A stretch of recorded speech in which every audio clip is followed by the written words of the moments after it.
Primeiro vamos até São Paulo, onde está o Sidney Botelho. Sidney, seja muito bem-vindo. Um abraço, amigo.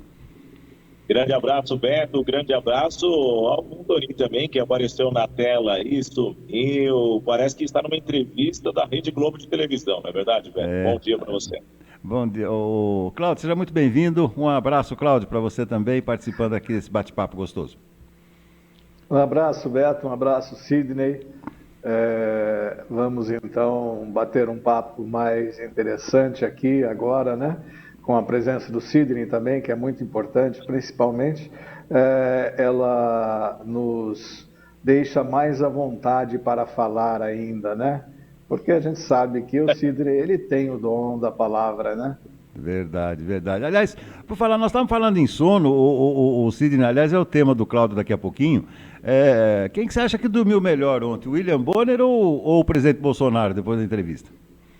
Olha, Beto, na hora que o Bonner estava entrevistando, e olha, nesse bate-papo de podcast que eu estou fazendo recentemente, eu queria que tivesse aquele equipamento de medição cardíaca, igual tem no BBB, porque eu acredito que ele estava muito ofegante ontem. Eu nunca vi o Bonner com tanta ofegância apresentando o telejornal. E ele estava, quem acompanha o Bonner, o que acontece? Ele estava falando com a voz na garganta, né? Então, eu senti ele muito mais emocionado do que o próprio Bolsonaro. Sendo que o Bolsonaro, por ser aquele capitão que gosta de entrar numa briga ativa, em muitos momentos ele recuou, sendo que ele não podia falar em algumas questões, e foi interrompido. Mas ontem eu acho que quem dormiu assim numa adrenalina, parecendo que correu 42 km, foi justamente o Bonner, o apresentador. Ontem ficou nítido isso. Tá certo. Cláudio, bom, tema do seu comentário também, Cláudio, fique à vontade aí. Né, Beto, a gente que assistiu ontem a entrevista sabatina, né, com o Jair Bolsonaro, com os âncoras do Jornal Nacional, realmente pôde perceber que não foi assim o que era esperado. Foi um Flamengo e Palmeiras do domingo, por exemplo, né? Todos esperavam um grande espetáculo e acabou sendo uma conversa mais amena até. O Bonner tentou cutucá-lo várias vezes, a Renata também, e sempre que ele era cutucado, que ele era questionado em assuntos mais sensíveis a ele, ele dava um jeito de mudar de assunto. E também, quando as coisas estavam esquentando, a Renata Vasconcelos ou o Bonner entravam com outro tema, então não houve tempo. Aí também, Beto, é uma questão de tempo e espaço na TV, né? Porque 40 minutos no rádio e na TV são tempos enormes, são eternidades, né? E devem ser bem usados. E nós tínhamos, né, que faleceu em 80, um teórico canadense que eu li bastante, chamado Marshall McLuhan, que falava sobre isso. Ele é o criador do termo aldeia global, né?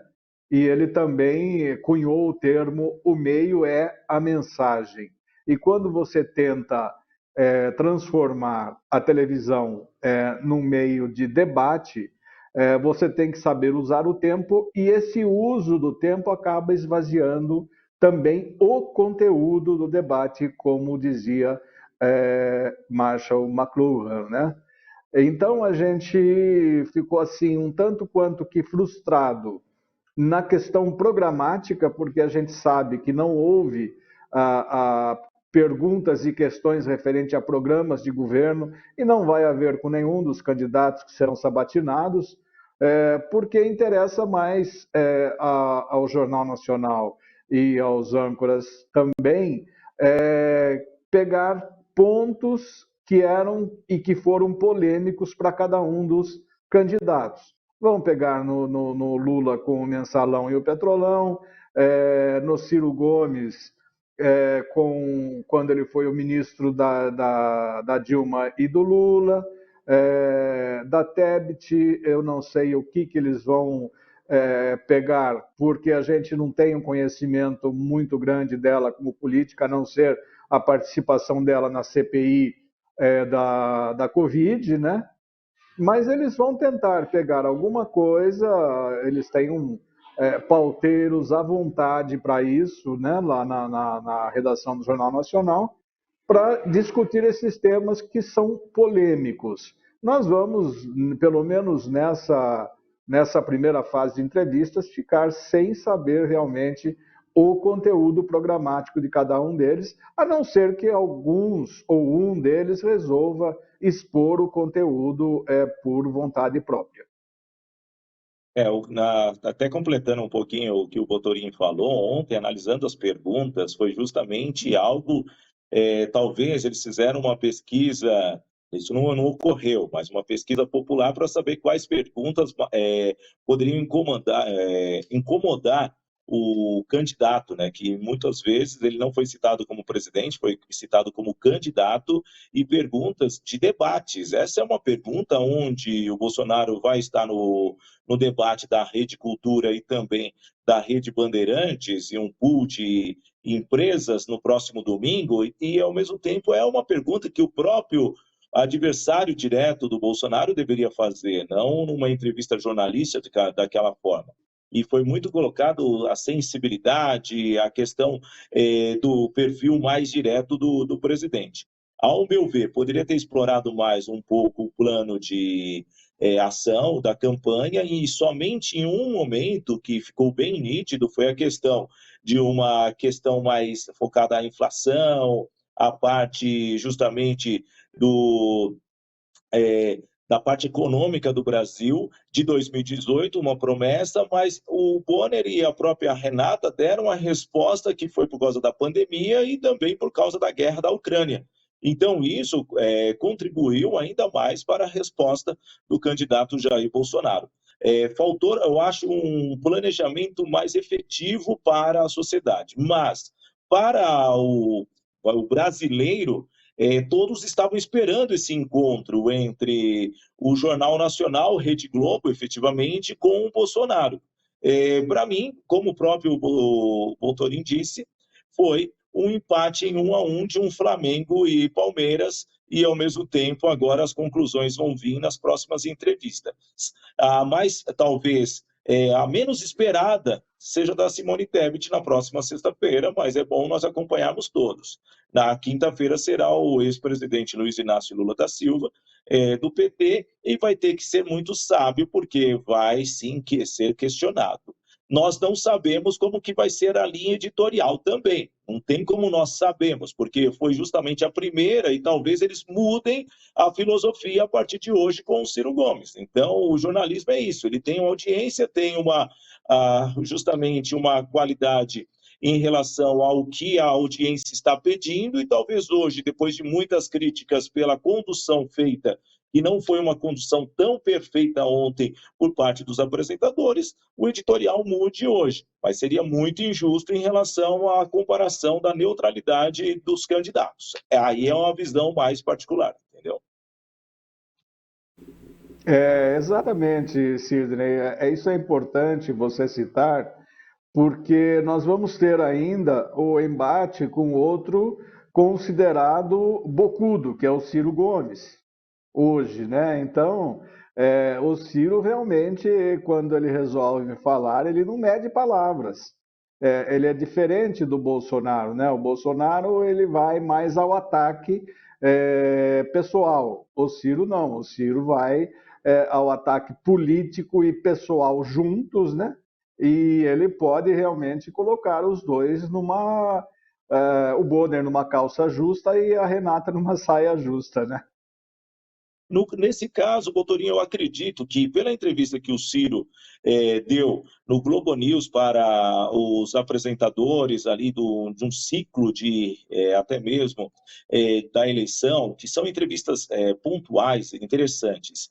O Ciro, até acompanhando ele em muitas entrevistas que ele deu em outras emissoras, ele aproveita as perguntas para combater Lula e Bolsonaro, principalmente no plano político. E eu acredito que ele vai aproveitar, é uma visão até antecipando um pouco a entrevista de hoje, ele vai aproveitar esses questionamentos para driblar assim o raciocínio dos apresentadores e entrar no contexto justamente que ele espera, porque para o Ciro é muito importante essa visibilidade de milhões de telespectadores, porque ele terá 40 minutos. E detalhe, na campanha eleitoral na televisão ele vai ter 53 segundos. Então é um momento dele aparecer. Mesmo ele sendo criticado, mesmo ele sendo induzido a ter respostas mais fortes, ele vai entrar numa filosofia que ele gosta de ter, aquela filosofia utópica em determinados momentos, mas na qual ele ataca justamente o que não foi feito nem pelo PT e nem pelo PL, que na verdade não é PL, é Bolsonaro, em relação a todos esses anos no governo, e principalmente porque ele espera tirar proveito desses últimos minutos. Então, eu acredito que hoje nós teremos um Ciro menos embativo, sabe? Ele vai ficar ali, ele vai ouvir as perguntas, os 10, 15 segundos da resposta, ele deve fazer um comentário rápido e, na sequência, ele já vai emendar totalmente essa filosofia democrática que ele gosta de dizer em relação à política nacional. O que era esperado do Bolsonaro ontem contra o Lula e acabou não acontecendo, né? Ele ficou ironizando muito a questão do relacionamento dele junto à Rede Globo. Então, ele estava mais para se defender da emissora que ele ataca há 4 anos do que propriamente responder as questões. Ali era mais um embate. Você fala de mim e eu falo de você. E você, para mim, não serve, e para mim, você também não serve. Para você me prejudicou 4 anos sem fazer um anúncio aqui. Então, agora você vai ouvir as perguntas que você nunca me deu uma entrevista. Foi isso que aconteceu ontem, gente. Essa é a realidade. Exatamente. Exatamente. Não tem nada contra isso. É a mesma coisa de colocar 2 inimigos, um na frente do outro, e fazer uma sabatina com eles. Você é mais bonito, você é mais feio, e um vai ficar ali. Foi isso que aconteceu ontem. Não teve uma entrevista política. Teve um encontro de 2 desafetos. A emissora, que é mais hoje, eu acredito que o nome mais forte da emissora é o William Bonner, principalmente pelas insatisfações que ele teve ao longo de todos os noticiários que teve durante a pandemia, e o Bolsonaro criticando a Globo por sempre distorcer as informações vindas lá de Brasília. Então, é isso. Ontem nós vimos 2 pessoas que não se entendem, não daria para fazer ali uma conexão, se o psicólogo tivesse ali, eles não iam se unir e ia sair justamente como saiu. Então, sem resposta nenhuma para nós e nenhuma definição. Aí fica aquela mesma torcidinha. Quem é bolsonarista odeia a Globo, quem não é bolsonarista vai com a Globo. Então é isso. E é o resultado que eu vi no dia de ontem. E fora que as perguntas do Bonner duravam 4 horas. Né? Então, o apresentador ele tem que ter perguntas rápidas para ter perguntas sábias, respostas que, dentro da própria resposta, você consiga fazer uma outra pergunta. Então, não houve o quê? Um fluxo de perguntas e respostas. E, infelizmente, a Renata Vasconcelos ficou ali. É um almoço de 2 amigos que não se conversam há muito tempo, e ali a Renata era a esposa só ouvindo a discussão entre os dois. Eu estou colocando essa posição porque foi basicamente isso. Um analista, inclusive, falou sobre isso, disse que foi uma conversa entre homens e a Renata Vasconcelos em segundo plano. Exatamente, foi isso aí, muito bem definido, muito bem definido. Tá bom, amigos, tá bom, deu pra gente falar bastante aí sobre a entrevista. Sidney, valeu, mais uma vez uma visão profissional de quem conhece do riscado, viu, meu amigo? Parabéns. Eu acho, Beto, que nós precisamos ter um programa extra aqui, eu, Botorim, você, porque o Botorim é o mais sábio. Eu já trago aquela linha mais do popular, o que o povo quer ouvir. Então, é basicamente isso. Valeu, gente, obrigado. Amigo. Até amanhã, obrigado. Cláudio, muito obrigado. Grande abraço, obrigado. Tenham todos um bom dia, uma ótima terça-feira, né? E vamos em frente. E vamos acompanhar agora o restante da campanha, né? Valeu. Vamos ver o Ciro agora, o que ele fala. Obrigado, amigos.